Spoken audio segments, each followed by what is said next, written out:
by someone who is a very well-known feminist, but who is now venturing into other areas, and I think it's the first time that you're going to get to hear her on the topic of medicine. But before we go on to the lecture, I would like to make a few announcements. 17th September, you have a talk by Dr. Jaya Tyagi, Retrieving Women's Agency from Puranic Literature, so Puranic Traditions. 18th September, you have a talk by Dr. Aditi Mukherjee, An Evergreen Revolution in Eastern India, Are We on the Right Track? 23rd September would be Mr. Raza Khan, Minority Pass, the other histories of a Muslim locality, that is Rampur. A few occasional papers are out, which you can see they are placed outside, by Leela Mukherjee on Northern Bay of Bengal, by Dinyat Patel on Dadabhai Naroji, by Manjeet Barua, Mapping Literature, Culture and Region, that's the Brahmaputra Valley, Priyanka Ghosh, Impacts of Biodiversity Conservatism on Rural Livelihoods in and around the Sundarbans Tiger Reserve. These are some of the actual papers which have just come out. Well, it's truly my privilege to introduce Professor Susie Tharu. I think it would be unfair to say that she needs no introduction, because I think however much one is familiar, nevertheless, it's important to recall her tremendous contributions to feminist literature, and in fact, the work that she pioneered, wrote with Lalita on women's writing, the 2 volumes, is something that we keep going back to. It's almost a base book for most of us who have anything to do with teaching women's history. More recently, I think this again is going to be a very landmark publication, is a work, again 2-volume work, which has been authored on Dalit literature. This has been out recently. What she is doing today with us is something that one would not have associated with Professor Susie Tharu, and so I think it's important to reintroduce her as a historian of medicine.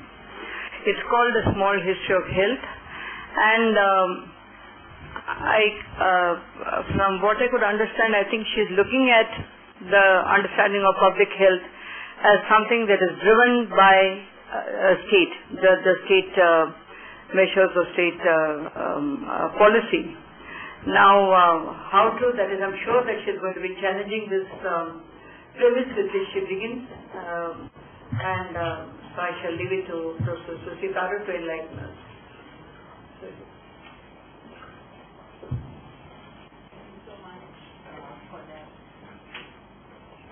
Thank you so much for that warm introduction. Sometimes there are books that you don't seem to be able to go past. And in a sense, women's rights in India was almost 25 years ago, but it has this evergreen kind of presence, and I feel as though I can never grow up and beyond it. But all the same, it's wonderful to feel that one was part of a historical moment that could have produced books like that, and many others also, which were very important. Broadly speaking, my work has continued to be in the field of culture, cultural history, cultural analysis, and as all of you now know, most of us in the social sciences are doing work that touches in one way or the other on this. And when I decided to speak here on what I called a small history of, I initially called it a small history of health and medicine in India, a small history of health, it was really just bringing together the work that I've done in other fields to bear on this question. But I want to also say that this work came out of a huge collaborative effort in which doctors and medical educators from the Christian Medical College in Vellore, which is in Tamil Nadu, collaborated with some of us who were feminists in the women's health movement, as well as people who had worked on the history of health. to rethink what they felt was a kind of crisis in the field of medicine. And I can't tell you in one word what this crisis is, but I will lay it out also a little bit in this talk. And we spent about 3 years actually doing readings, doing bits of research, discussing problems, chasing up cases in the hospital, trying to go to where patients lived and what they were doing and how they came. And so there's a lot of empirical and as well as conceptual work that went into this, as well as the doing and throwing that came between medicine, which is a very different kind of discipline. It's in fact a practice. It's only medicine and law are called practices, and the social sciences, humanities, or more focusedly cultural studies, which is the area that that I describe my own work as belonging to now. So that's where this work comes out of. It's about 6 or 7 years old, the interest in this field. But I'm also going to think a little bit about history. So it's about medicine, but it's also about history, and I hope make some suggestions about that. So I want to begin with a little gloss on this word small. Those of you who are historians here, or perhaps those of you who are in cultural studies, would know that this is a word that was made famous by Walter Benjamin when he wrote an essay called A Small History of Photography.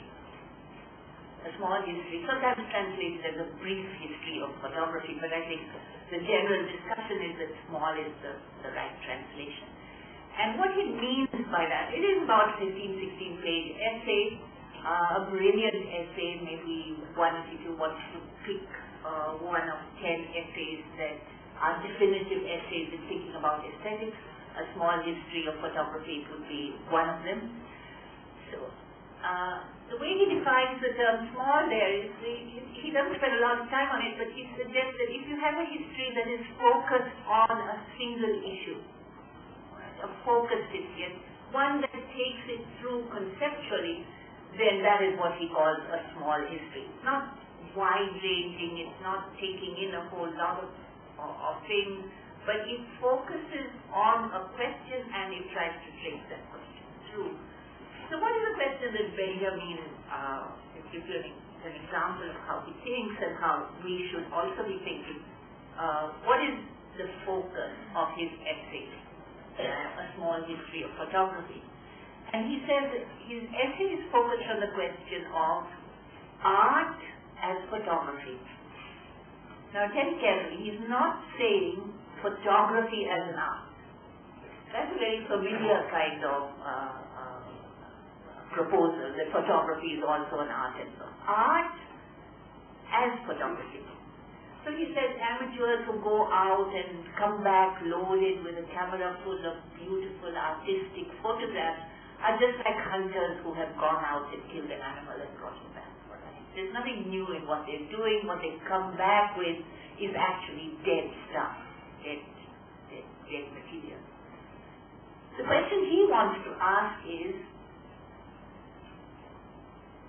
how does the appearance of this new technology, photography, new technology, with its unprecedented naturalistic its ability to represent naturalistically, how does that transform the sphere of art? How does art itself get changed because this new technology has come? Because photography, not necessarily only a technology, but also a form of art, has arrived. How does art itself get changed? And in a sense, that's the form of the question that I'm asking as well. And I'm asking, how did the idea of health as a national or public responsibility, as a set of indices, so you can have unhealthy behavior. We all know now what is unhealthy behavior. You can have disease prevalence. You can have the idea of risk. You can think about health as a personal asset or an investment. How does this idea of health transform the sphere of sickness and well-being? So there's a sphere there. And does this idea somehow change that sphere? So that there is a parallel between what Benjamin is doing and what I want to do.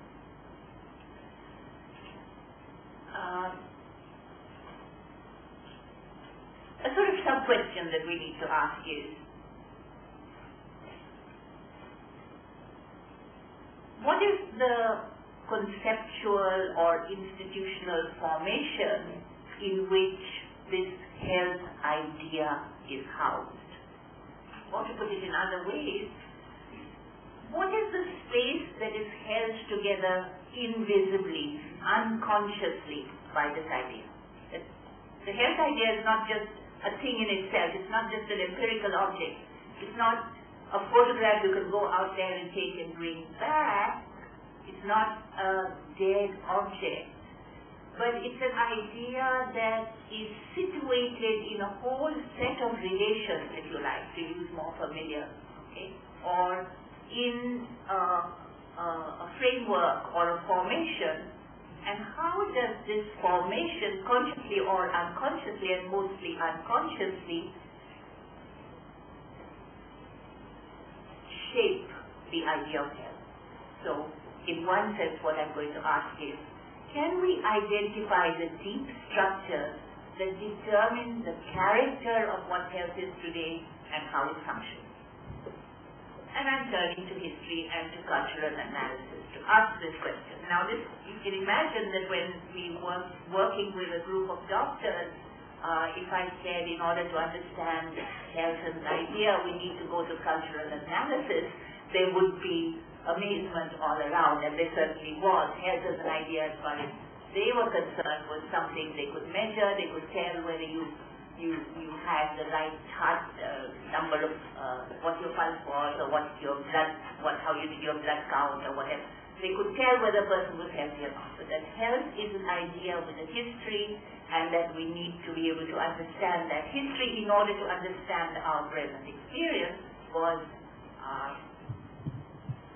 amazing for us. Okay. One more small gesture with which I will go back to Benjamin's small history.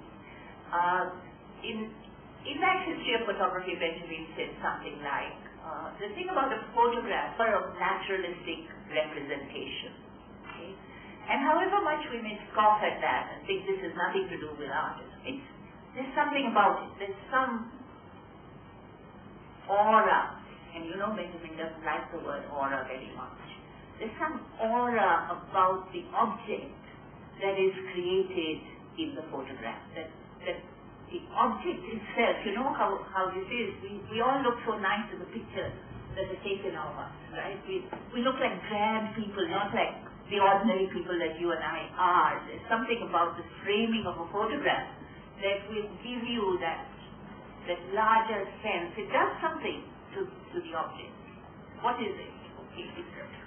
And he has a very sharp and amazing kind of answer in which he says there'll be a detail in this photograph that when we're looking at the naturalistic representation, there will be some detail, and this is what he says about it. He says it's a detail of the future that is nested in that past and looks back at us and calls us. All right? Now, what does he mean by that? He's sort of saying it's his image of history as well.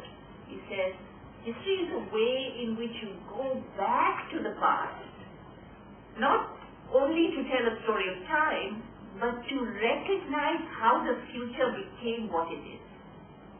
Okay? You read the future from that moment in the past. And in the photograph it says there'll be that shard, that small thing there, in which the future gleams at you. Okay.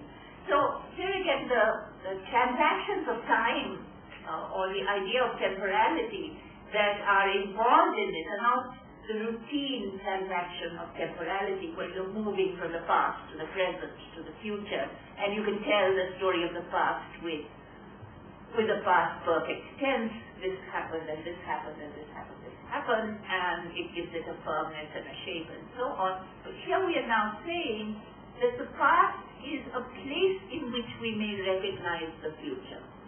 That is the act of writing the history, that you find that gleam of the future gleams up at you, he says. So in a sense, today when I am speaking about the history of health, or a small history of health, and it's a technical word, now small, I hope you realize a small history of health, I will begin with the present and then go back to the past to see what gleams in the past in order to speak to the present, of what is the gleam that we see of the present in that past. Over the last decade or so, maybe 2 decades on the outside, there's been a virtual explosion of health talk. Today, even the daily newspaper. Earlier, if I wanted to know something about the cinema, I had to go to Film Fair or Cinema Magazine. Today, I just have to read my daily newspaper and I will know everything about the lives of film stars and what they're doing. But there's another page which has almost the same kind of intensity. And that is a page which tells us what to eat, what not to eat, how much to exercise, what to do, what shape we should be, what size, what to be afraid of, what to be careful about, etc., etc. And it's a hugely popular page. It's one apparently that people turn to. Everybody reads every day, apparently. Everybody, that you don't read the international news, not everybody reads the sports page, not everybody reads the front page, but almost everybody reads the health page every day. That's what I'm told. Okay. And it's syndicated, so you will have the same information going around the whole world. It's used.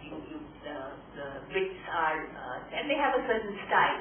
It usually is some statistical information about how many people ate an apple and didn't have diabetes or something. So this proportion of people ate it, this proportion of people, there will be a control part to this experiment. And there's a huge amount of information that is generated in that model, which is called evidence-based medicine today. It's generated in that model, and the health page is full of artifacts like that, or which we should then absorb and apparently live by. So, the newspaper. When I drive home from work, there are these advertisements along the median all the way home. It's a double track route, and it's for gyms, spas, slimming and beauty clinics, health food, health tourism, cosmetic surgery. And then I read that film stars are sculpting their bodies, or they're writing diet books. Proteins, fats, vitamins, carbohydrates must be juggled in our daily menus. You do no longer cook rice and dal and sambar or something like that. You cook protein and carbohydrates and so on. And we know that children in Balwadis are not to be fed food there because the food is not nutritious enough. It's better to directly give them a nutrient shot. So you can get a tablet or a biscuit or something like this that has all the nutrients packed into it, and you just hand it out to the children, and that's it. So this thing about how to be health is now a multi-thousand crore industry, and a new term, healthism, has made an appearance. And who knows, with the intensity it's generating, maybe in the not so distant future, this term may feature in DSM-5, Diagnostic and Something Manual 5, as a mental disease. That you get so anxious about your health. I'm not joking. That we get fixated about this thing. As you know, weight can become a fixation like that. But take a step further. You notice that these anxieties or these proposals, these experiments that are reported, they come in wave on wave, or there's no one system in which it all happens. So for a while we're told you have to eat this or do something else, and then after a while that will be forgotten, it will be gone. Or something else will appear, or something else will come and say, no, you can eat coconut oil because it doesn't really have as much lipid content as you thought it did, or you can't eat it, or you must eat something else, or whatever it is. The news comes like that in waves, and this wave of anxieties and concerns is something that I'd like you to keep in your mind. So, a currently popular set, and just as I was putting together the notes for this talk, this is an experience I had, so I thought I'd share it with you, are vitamins D and B12. Okay, now before this we knew we had to have all the vitamins, but right now it's D and B12, and both are special risks for Indians who are obsessed with fairness and won't go out into the sun, and they also don't eat enough meat. So these are two problems that we have. So a month or so ago, I went to the local doctor. These people don't exist. We're very lucky to have a local doctor.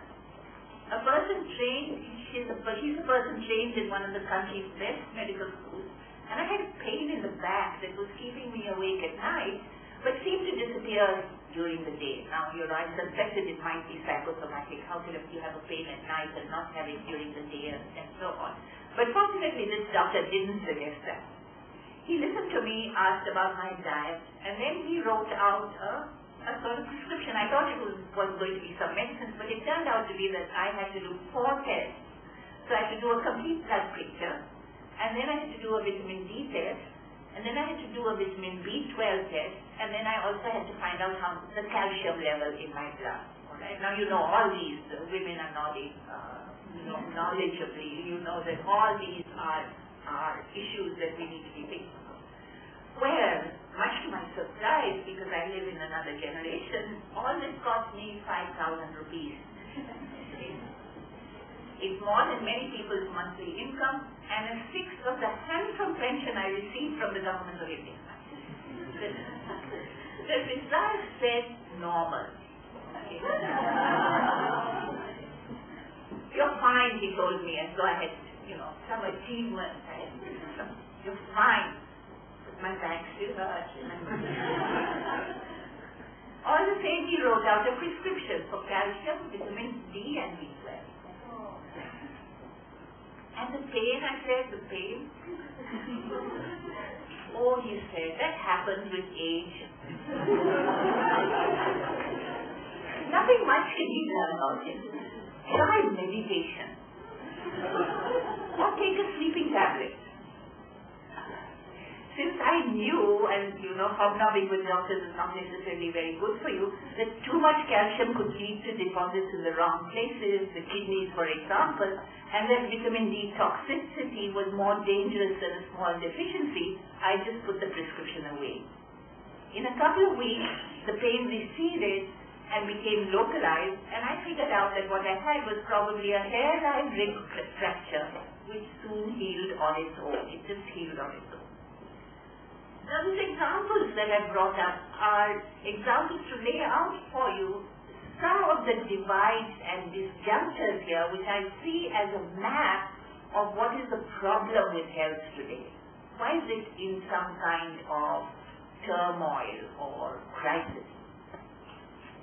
So look at this disjuncture, the first one, between what a person suffers, pain in the back, okay, and what she is offered as treatment, an identified deficiency, a disease, a condition, maybe even the risk of one, the risk of osteoporosis.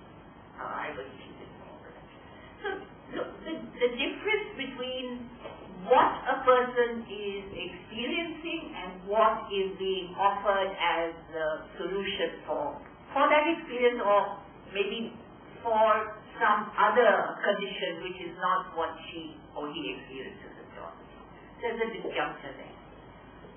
There's a huge disjuncture between the healthcare industry's ability to test and its ability to treat.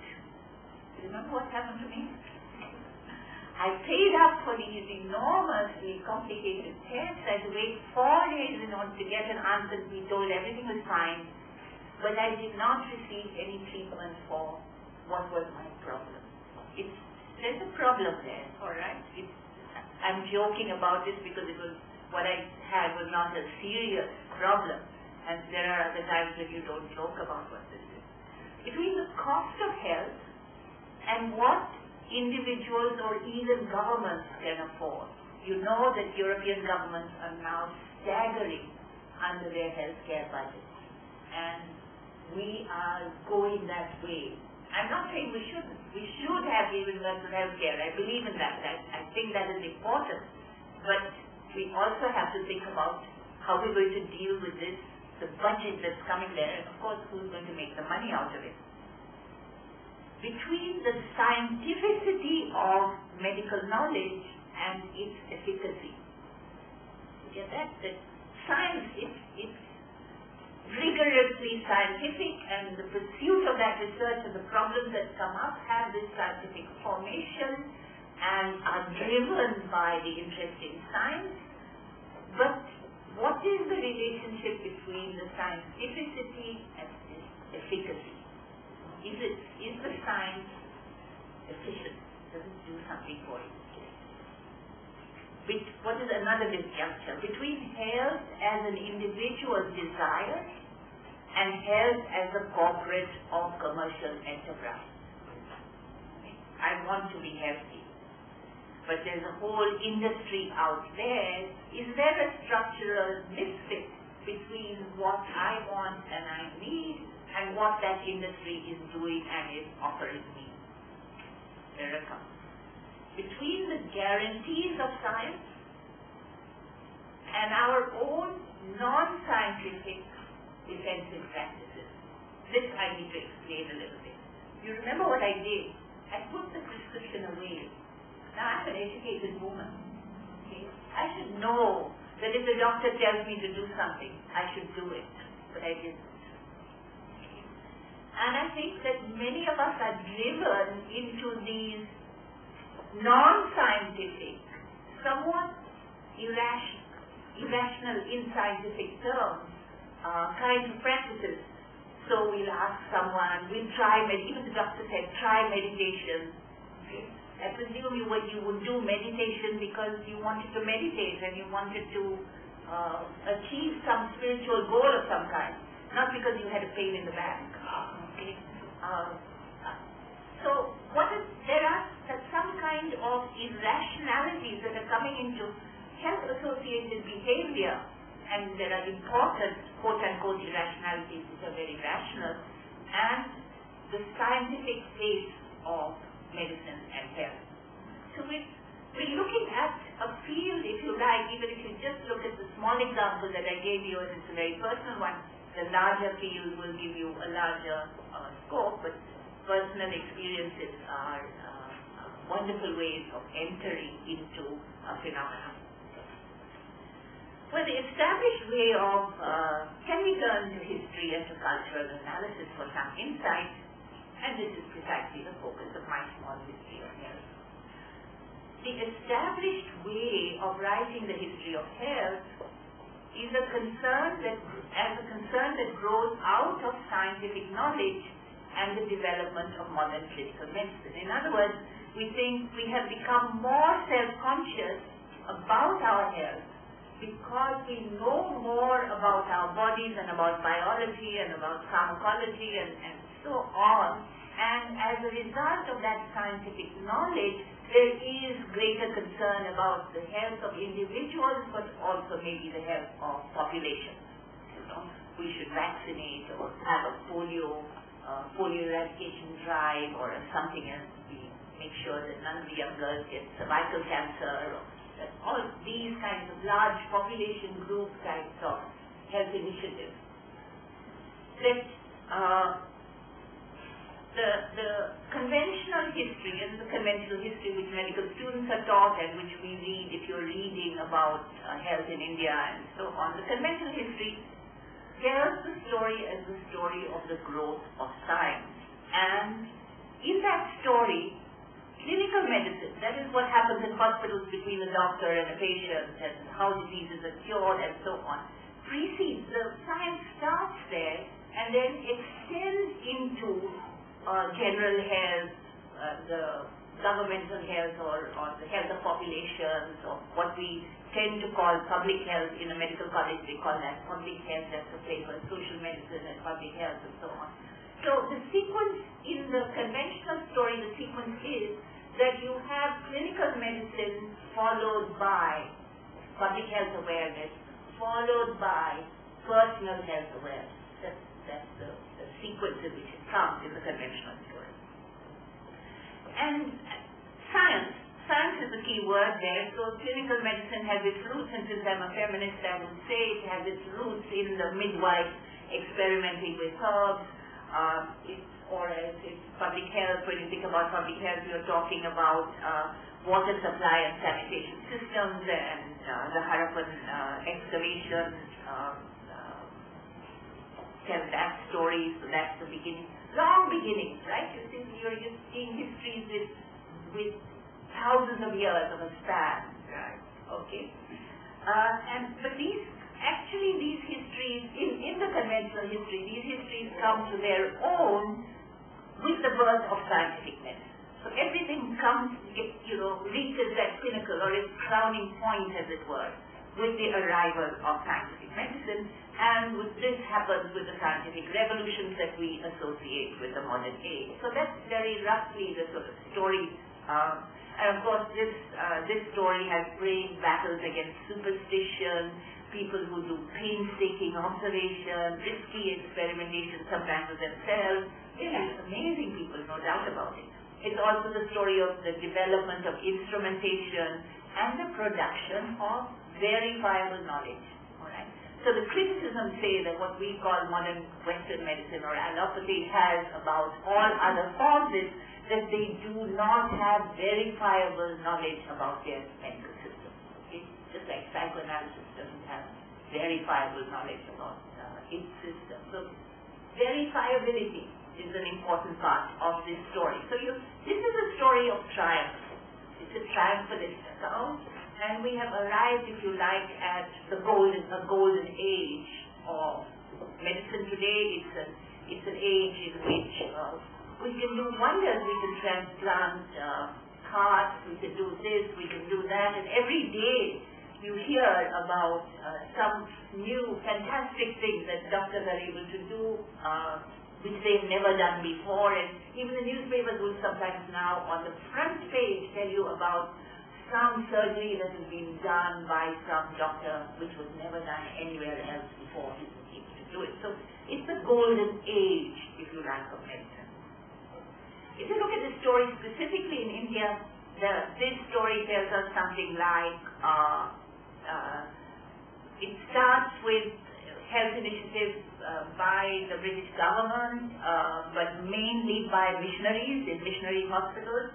And since I was working with Vellore, it was very interesting to see how missionary hospitals themselves told the story of health in India and where they located themselves in this account. So there's the medical services that are provided and medical services that are provided to the poor, and the parallel sporadic medical services through missionary institutions to the poor, the parallel more systematic medical services in cantonments for the military. Okay, so those were the two things. And then a whole series of absolutely dramatic public health initiatives: vaccination, what battles over vaccination, cholera, plague control, the certification of prostitutes, the supervision of pilgrimages, the draining of swamps, the plantation workers and their health, and so on, and laws that are concerned with all these. So here, that's roughly the story of the growth of medicine, and that's a conventional account in which, as I said, it moves from the past to the future, and it is the development of this field that we are tracking. And in this account, both public health and personal health consciousness are extensions of the blossoming of scientific achievements in clinical medicine. The main problem with this triumphalist narrative is that it cannot explain or take seriously any of the contradictions we laid out earlier. Remember I gave you a list of about 10 contradictions. This story can't explain those. You can just say, okay, maybe as we go along we will resolve this. You can only think of them as residual problems of some kind. Those problems are not at the heart of the issue of health. And that is the real problem with this way of writing the history. My question is there another story, another way of telling the story, another history that better explains both the contradictions and the achievements of the contemporary moment? I don't want to decry all the achievements either. Can such a history provide a surer grip of the problems that confront us as doctors, patients, public health professionals, ordinary citizens, poor and rich? Can it give us a surer grip of these problems which confront us today? Well, I go back now to the research that we did together. A recent book written by a group of doctors, medical educators, social scientists, and cultural theorists who work together to investigate the dilemmas of medical culture today makes the following suggestions about what could be a history of health, a small history of health.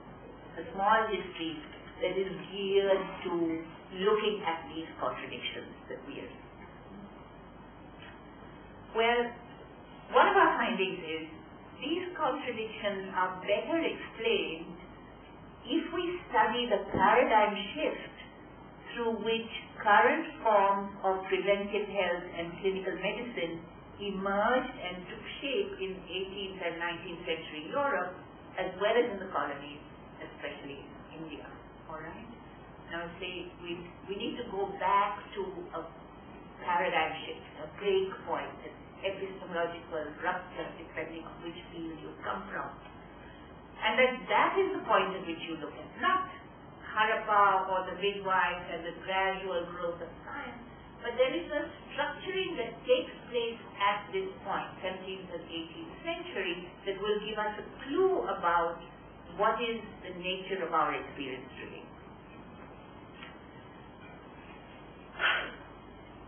And I want to pick on, there are quite, I would say, 4 or 5 people now who have studied this field and have written about it. I'll name them later. So the thesis that is being preferred is that in order to understand modern medicine, you have to take it back to that moment in which emerging European nation states begin to develop concerns about the size of their population, the strength of their population. They're beginning to take account of birth rates, death rates, disease prevalence. They're interested in the strength of the military. They're interested in the strength of the workforce. They're interested in number of healthy days that a workman, how often is a work person sick and how often is a work person able to help. They're also interested in urban planning, and very important in urban planning was the relocation of inner city dwellers from within the center of the city to the outside. And even this is the point at which Foucault in one of his essays says, this is the point at which the coffin was invented. Earlier than that you just buried a corpse. But now there was this hygienic way in which you had to bury a corpse, you had to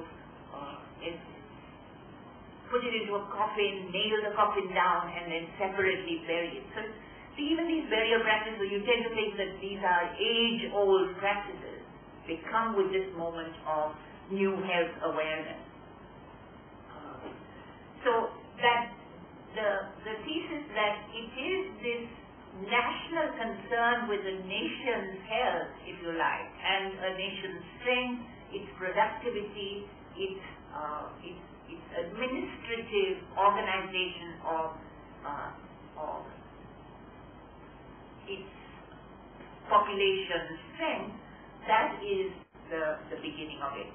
Again, both Peter Rose and Michel Foucault call this whole enterprise a state the knowledge of the state starts vision craft.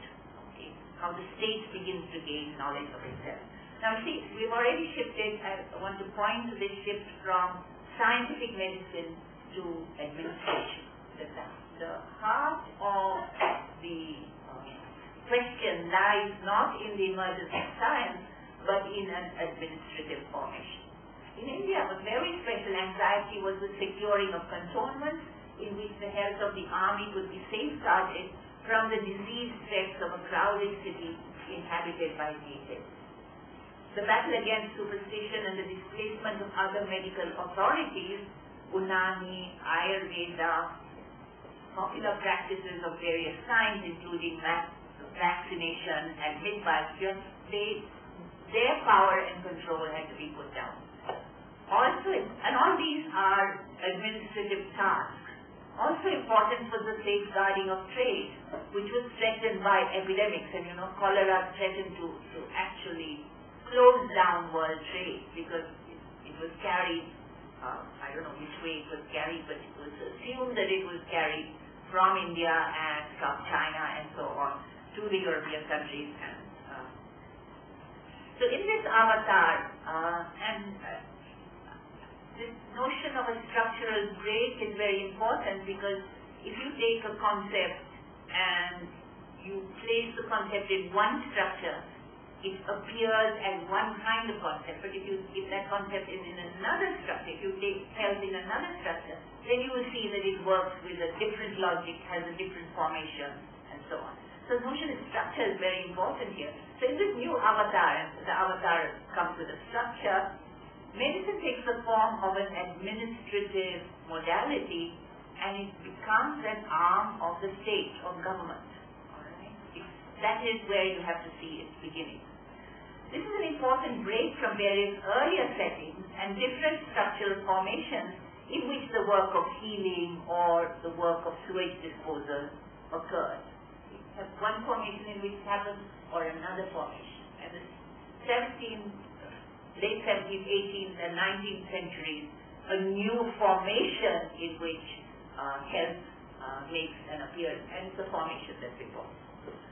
Clinical medicine is only one part of this larger regime.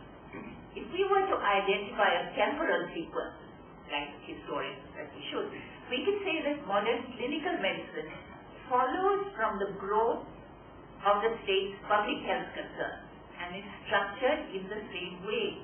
Right? The clinical medicine, the patient and the doctor, follows from public health, grows out of public health, and it retains the administrative structure of public health. Just remember that, I'll gloss that more later. As a result, and I'm citing here one of the most important historians of medicine, Michel Foucault, medicine no longer answers to the call of the sick. Sorry about that, right? Medicine no longer answers to the call of the sick. The authority, the scale, the standardization of services enabled by such an administrative or governmental modality sets medicine off on a journey now. The last 200 years, what is it that happens? And in that journey, one thing, it results in being structured and driven by the logic of targeted population. And in public health, we target population. The word target became such an important word in the 1970s in India because, there were targeted goals and targeted whatever. So you target the population. Right? And remember, there's another phrase with which I began. I said wave on wave comes up. And this wave on wave, you're also beginning to, I hope, make connections. It's structured by the logic of targeted population. Whether it is clinical medicine or it's public health, it's both. So it's whether you are personally looking after your own health, or it's public health, or it's clinical medicine. It's all structured by this logic of targeted population. And as we see today, many of these populations whose health is secured by the state are also populations that are targeted by the market. Okay? The state is securing health, and the same population is targeted by the market. Just about 3 or 4 days ago, there was this huge case that came up. Let me remember. It was some kind of treatment for HIV positive. It was a vaccine. It was a vaccine against becoming HIV positive, and this was tested out on a large group in some part of northern India. I intended to cut that out and bring it. It's one of the things I forgot to do, apart from another important thing I forgot to do. And the rest of the article, so it had become a case. They were charge sheeted for this, and the ICMR has been involved in allowing this experimentation to take place without taking the adequate. And then at the end of that article, they say the amount of profit involved in something like this is so huge that there's no way you cannot see it as a commercial enterprise, and that the safeguards should have been worked into it. So here, it comes with a benign face of a medical proposition, that something that will save young girls, or it was all tested on young women, from a dreaded disease. But at the same time, the logic that goes with it, and why profit has become so important is something that is important. So one is this notion of targeted populations, and second, healthcare has become one of the largest and most profitable industries in the world. So if you take the whole healthcare industry, pharmaceuticals, healthcare, medical equipment, hospitals, medical education, if you take that cluster, it comes next only to armament. That's where it is, the scale. And if the scale was not enough, an unprecedented expansion takes place in the 1940s with the arrival in Europe of what is called welfare medicine. Healthcare now finds a place in the national budget. It's in Europe it's 9 to 10% of a national budget. It's huge. Okay. In India we're still hovering around 3.5 or so. And obviously we need to go up. I'm not at all saying that we don't need to spend on health. I'm saying what is the logic of this spending? What is the logic of what we're doing? Once health finds its place in the national budget,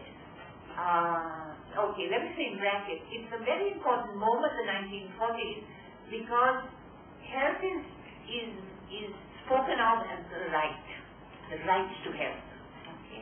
So that I think is another kind of small history needs to be written of that, and that is a separate issue and an important one. But what happens with this universalization of healthcare that comes at the moment, or at that moment, is part of the post-war economic regeneration of European countries, but with that amount of money being pumped into health, it expanded the market on an unprecedented scale. When health became part of a national budget, that was the moment also where the healthcare industry began, the beginnings of what it becomes today. So what comes? What is it? I've just given you a sense of what is the scope of this industry: medical education, medical research, pharma, instrumentation, hospital care, paramedical services,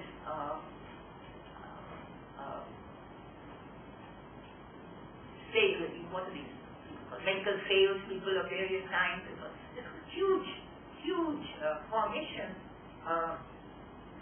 All this formation is in place. And what are some of the results? Well, let me just concentrate on 2 or 3. Something that I'll just it's not a very good term for this, but everything is a single window sale. Those of you who are in management know that this is a very important thing. If you have to sell something to thousands of people separately, it's one kind of. But if you have to sell something only to one department in a government, then the whole enterprise of that sale is very different. And we know, we discuss this endlessly in our newspapers about how decisions are being made to buy what. The army is much involved in these kinds of huge single window buying propositions. So healthcare is a strange consumer product. We don't decide what we need, we buy. Okay? Well, whatever we decide to buy are really fairly trivial. It's the doctor who decides on our behalf. And further down the line, it's the government that decides on behalf of the whole welfare system what will be bought, or what will be put in place, or what facility will be available, or what treatment can be done, or whatever it is. Okay? So we have here, this is a new formation that comes up from this new logic. Single window sales, since it's in a welfare scheme, there's no need to answer to cost. And that's, every doctor will tell you, that's the beauty of the European system. You can actually treat a patient without worrying about cost. Okay. So you need to ask, is this a good thing? Is there some problem with it? And so on. So the kinds of treatments that are developed, the kind of science that is done, is not a cost-effective or a cost-responsible science. There's unfettered research in this field. Hospitals now have to be equipped with complex and expensive instrumentation. If you don't have a lot of instrumentation, you can't be a hospital. You can only be a hospital in a big city. It's not possible to be a hospital anywhere else. Alright?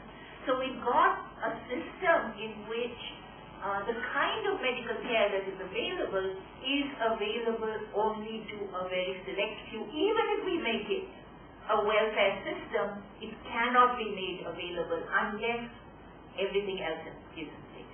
So one of the contradictions of medical education today, for instance, is that we train students who can only work with 7 or 8 other specialists. Okay, it's not possible that a local doctor or a doctor who will treat you for anything that you may be suffering from does not exist. And in fact, he's terrified of being in that position. He or she is terrified of being in a position where there are not other specialists who can be consulted and so only large, what we call tertiary care hospitals are viable now. Nothing else is viable. It's not that people don't want to do or people are bad. There's a structural problem involved in this.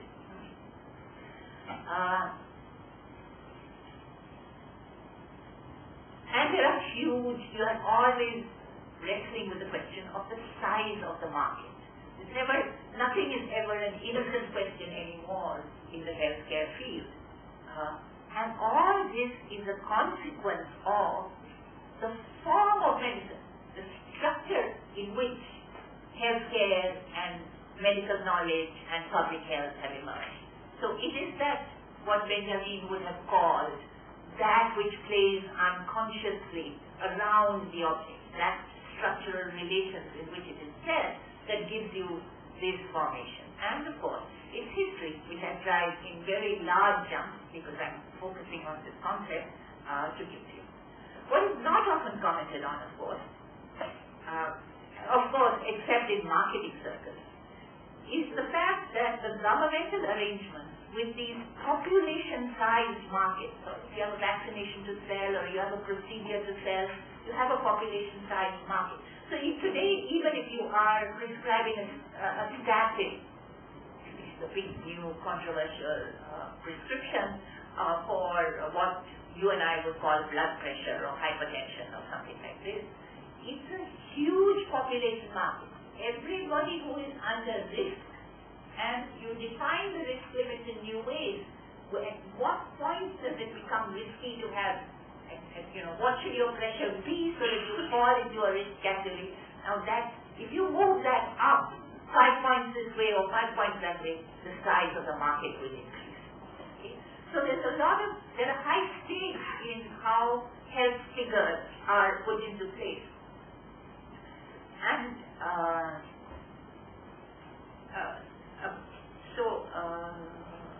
what is not often commented on, except in marketing circles, of course, is is the fact that governmental arrangements with their population-size markets was ready-made for the entry of big private players into the field. We tend to think of government, in our nice, simple-minded Marxist way, I tend to think that government medicine is so good, government should be responsible, and market medicine is really where all the corruption came in. But the population-sized interventions that are put into place with governmental medicine are really ready-made for market intervention. They love it. They love the way medicine is structured today. Today, the endemically sick countries of Asia and Africa are the homing ground for the pharma and healthcare industries. There's a closer synergy between state medicine and market medicine than we often allow ourselves to acknowledge.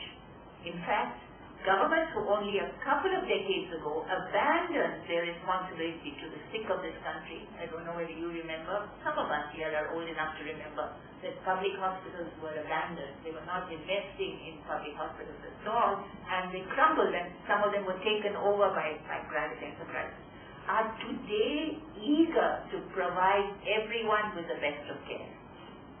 Okay? What is the irony involved in this? Yes, everyone should get the best of care, but what is the structure in which that is happening? In the current obsessions we share as a population, clinical medicine and its attendant market is expanding into a ready chartered territory. We are populations identified as under risk. I'm sure you can sing out aloud with me the risks that we as Indians are prone to, either genetically or because of lifestyle or because of something else and so on. And each risk is a huge market. The risk is not just a personal thing, it's a huge market. So what are the risks? Diabetes, hypertension, depression, various deficiencies, imbalances, cervical cancer, polio, etc., etc. You can see the risk market. The sick person and the doctor who is trying to heal her, remember my story, are but small puppets in this whole enterprise. Wave on wave of costly proposals directed to populations will continue to hit us. The question you must not ask, of course, is what will happen to your own complaining, your own pain in the back? Today, this is what is happening to us. Middle class, educated people.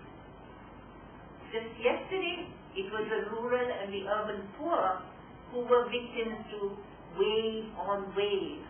Malaria eradication, family planning, polio control. All this went out to the whole country. We knew prevention was very important, but there was no curative care available to anybody. Okay? In the very place where you would have the polio drop, you would not even have a tablet for a headache or diarrhea or what.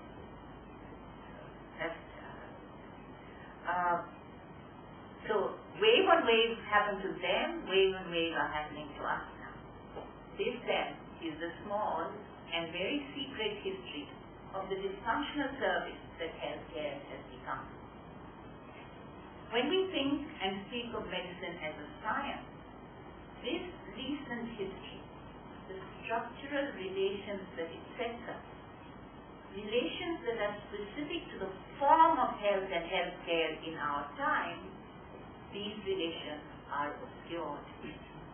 The key question, and that would be another discussion, of course, are not how do we displace this formation, it's impossible, all right? We can't think outside. How do we work with this formation, personally, as well as on a larger political scale? Personally, what do I do with it as well as larger political scale? First